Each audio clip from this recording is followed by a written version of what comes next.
오늘은 구독자분이 요청해주신 현대차에 대해서 분석을 해보도록 하겠습니다. 추가적으로 분석을 원하시는 종목이 있다면 고정 댓글 링크에 남겨둔 구글 폼에 분석 원하는 종목명을 남겨주세요. 자, 먼저 현대차는 많은 구독자분들이 요청을 해주셨고 그만큼 많은 분들이 들고 계신 종목인 만큼 분명 좋은 회사인 건 맞습니다. 국내 자동차 기업 중에서는 압도적인 체급을 가진 회사죠. 하지만 그렇다고 현대차 주가가 당장 쉽사리 반등을 줄 것이라고는 판단이 들지 않습니다. 왜냐하면 현대차 주가가 상승하기 위해선 우선적으로 시장 기준에 부합하는 실적을 보여줘야 하는데 그렇지 못하고 있기 때문입니다. 실제로 현대차의 가장 최근 공식 실적인 2026년 1분기 실적을 보면 이 문제점이 그대로 드러납니다. 2026년 1분기 현대차 매출은 45조 9,389억 원으로 역대 1분기 최대 매출을 기록했습니다. 겉으로 보면 굉장히 좋아 보이죠? 그런데 문제는 영업이익입니다. 2026년 1분기 영업이익은 2조 5,147억 원으로 전년 동기 대비 30.8% 감소했습니다. 매출은 역대급인데 영업이익은 30% 넘게 빠진 것이 지금 현대차 주가가 쉽게 반등하지 못하는 가장 큰 이유이죠.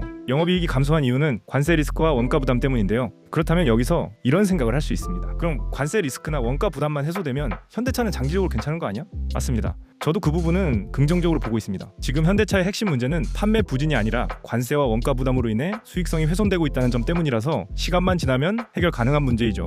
하지만 개인 투자자들은 장기적으로 좋아질 수 있다는 걸 머리로는 알아도 막상 주가가 흔들리고 계좌가 마이너스로 찍히면 쉽게 버티지 못하기 때문에 이 상황이 단기간에 해결되지는 않을 것이라고 보고 있다고 말씀드리고 싶은 겁니다. 또 하나 아쉬운 점은 현재 시장의 돈이 현대차 쪽으로 강하게 들어오는 분위기도 아니라는 겁니다. 지금 시장의 주도 섹터는 여전히 반도체 쪽에 더 가깝습니다. AI, HBM, 반도체 장비 쪽으로 수급이 몰리는 상황에서 현대차 같은 자동차 대형주는 상대적으로 시장의 관심에서 밀릴 수밖에 없습니다. 로봇 산업 기대감도 마찬가지입니다. 현대차는 보스턴 다이내믹스를 가지고 있고 로봇, 자율주행, 스마트 팩토리 같은 키워드와 엮일 수 있습니다. 하지만 지금 시장이 로봇주 전체에 강하게 기대감을 실어주는 상황도 아니고 현대차의 로봇 사업이 당장 실적으로 크게 반영되고 있지도 않습니다. 그리고 지금 단계에서 로봇은 현대차의 본업을 대체하는 사업이라기보다는 장기 성장 옵션에 가깝다고 보는 게 맞죠. 마지막으로 현대차는 6월 기준 공매도 순보유 잔고 금액 기준으로도 시장 최상위권, 사실상 1위권에 올라있는 종목입니다. 물론 공매도가 많다고 해서 무조건 주가가 떨어진다는 뜻은 아닙니다. 현대차는 시가총액이 큰 대형주이기 때문에 비중 기준이 아니라 금액 기준으로 크게 잡히는 부분도 있습니다. 하지만 중요한 건 시장에 현대차의 추가 상승을 의심하는 자금이 많다는 겁니다. 현대차가 좋은 회사인 건 맞지만 지금 당장 영업이익률이 꺾였고 관세 부담이 남아있고 자동차 업황 둔화 우려가 있고 로봇 산업은 아직 실적화가 확인되지 않았다. 이러한 점들이 지금 현대차 주가가 쉽게 반등하지 못하고 있는 핵심 포인트들이라고 할 수 있겠습니다. 하지만 말씀드렸듯이 시간이 지나면 모두 휘발할 수 있는 악재들이기 때문에 단기 주가 흐름만 보면 답답할 수 있지만 장기 투자 관점으로 보면 현대차는 충분히 모아가 볼 만한 종목입니다. 자, 그렇다면 이제 차트를 살펴보도록 하겠습니다. 현대차는 올해 초부터 고점을 점점 높여가는 흐름을 이어오다가 6월에 들어서면서 그 상승 흐름이 꺾이고 주가가 빠르게 하락하는 모습을 보여주고 있습니다. 최근 하락으로 주가는 이전부터 지지선으로 작용했던 45만원 부근을 눈앞에 두고 있는데요. 이 45만원 부근은 과거에도 여러 차례 매수세가 들어왔던 구간입니다. 그렇기 때문에 이번에도 45만원 부근에서는 우선적으로 지지를 받고 기술적 반등이 나올 가능성이 있다고 봅니다. 하지만 그렇다고 이 구간에서 무리하게 큰 비중을 실어서 매수하거나 물타기 하는 건 추천드리지 않습니다. 저는 45만원 부근에서는 1차 매수 정도로만 접근하는 게 맞다고 봅니다.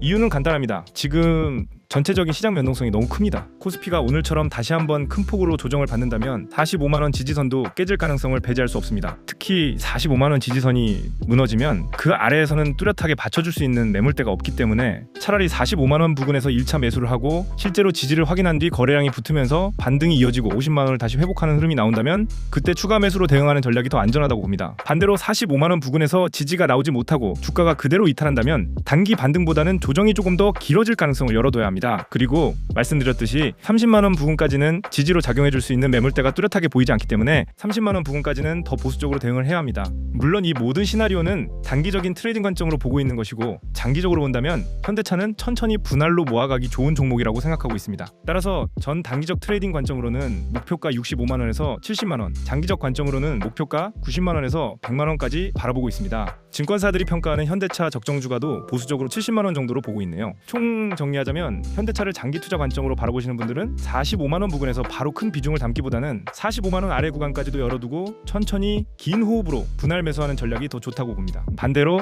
단기 매매를 하시는 분들은 45만원 부근에서 지지가 나오는지 먼저 확인하는 게 중요합니다. 45만원 부근에서 거래량이 붙고 실제로 반등이 성공적으로 나와준다면 그때 추가 매수를 고려해 볼 수 있습니다. 그리고 이후 주가가 60만원에서 65만원 부근까지 반등한다면 그 구간에서는 욕심을 더 내기보다는 분할로 차익 실현을 고려하는 게 좋다고 봅니다. 오늘은 이렇게 이렇게 현대차를 분석해봤는데요. 추가적으로 분석을 원하시는 종목이 있다면 고정 댓글에 남겨둔 구글 폼에 종목명을 남겨주세요. 차트, 실적, 재료까지 정리해서 영상으로 다뤄보겠습니다. 오늘 영상은 현대차로 마무리하겠습니다. 감사합니다.